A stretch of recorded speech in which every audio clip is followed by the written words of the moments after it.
That is a C5 Corvette, spiral gray, 6-speed hardtop.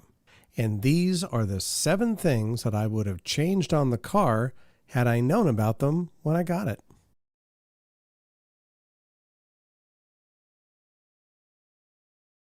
Okay, I'm going to start this off with a light bulb discussion.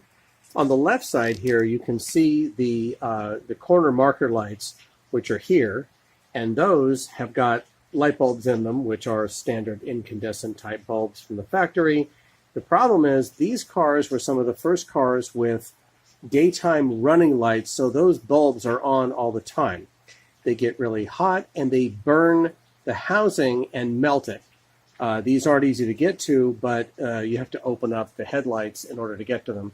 And then once you do that, you can get in there and pull them out and replace them with LEDs, which I found to be approximately 40 degrees cooler. So that's the first one, so you don't burn the housings. Second, those are the fog lights. The fog lights came with halogen bulbs originally, which after 20 years get pretty dim. And again, LEDs on those makes a huge difference.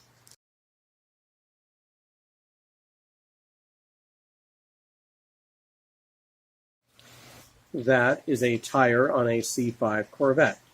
Now, originally these cars came with run-flat tires, which alleviated the need for a spare. However, as time went on, people, of course, replaced the tires with non-run-flat tires, which would leave you with 4 tires and no spare. So here is the solution. Go and get a small pump, which comes in a bag. You can probably guess where I got that, and a tire repair kit, which comes with the reamer and the plugs and the glue. And you carry that in lieu of a spare.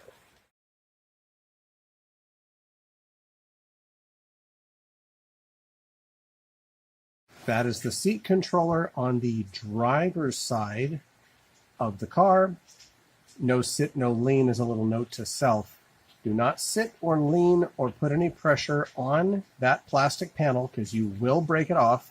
And if you break it off and you also break off that lever right there, which is the seat recline lever, the whole mechanism is about $185 and you have to take the whole thing out of the car, etc., etc.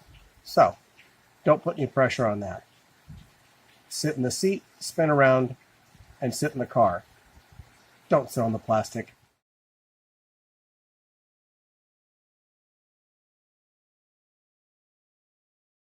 That is a C5 Corvette sun visor. Now that sounds boring, but in fact it is not. What happens with the original ones is that the backing on them is cardboard, and the plastic holder for the vanity light breaks away from the cardboard backing and makes the light come on, and you can't see it because the visor is flipped up. So that'll, of course, drain the battery. And secondly, the lights in there are, of course, incandescent, so they will burn the plastic housing. So these have LEDs in them, and the backing inside of the visor on the replacements is plastic, so it doesn't fall apart like the cardboard. Getting them out of there is entertaining at best.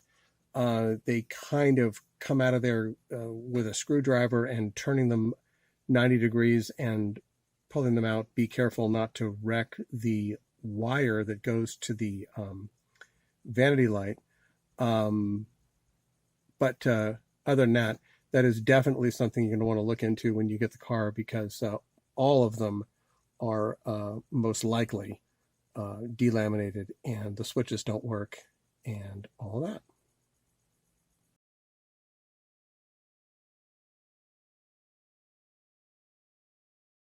That is a radio from 2003 that does not have Bluetooth.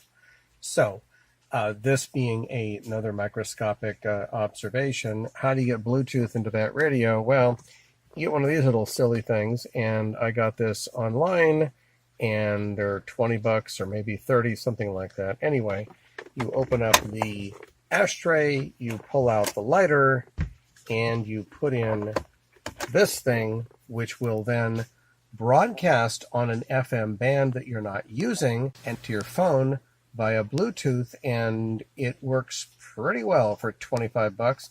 And then you pick it up on your FM radio, and then you can play stuff off of your phone through the radio. Isn't that fun?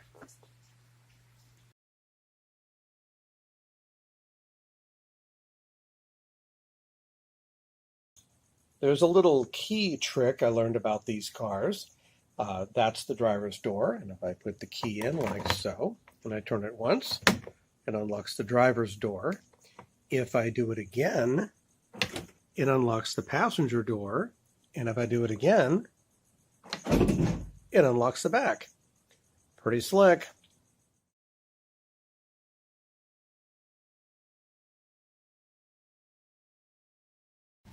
Okay, so here's a pretty microscopic observation. When you're driving one of these cars, you'll notice that the console around the shifter and the shifter can get pretty warm on a hot day when you're driving, probably because the clutch and all that runs right below where the shifter is. Here's the funny part. Nah, it's not that funny. Right there you can see on the climate control that the arrow is pointing towards the guy, which means that the air is coming out of the top vent. So if you change the mode to that, where it's high and low with the air conditioning on, it blows cold air through the ashtray and into the bottom side of the console, and the console will become cold.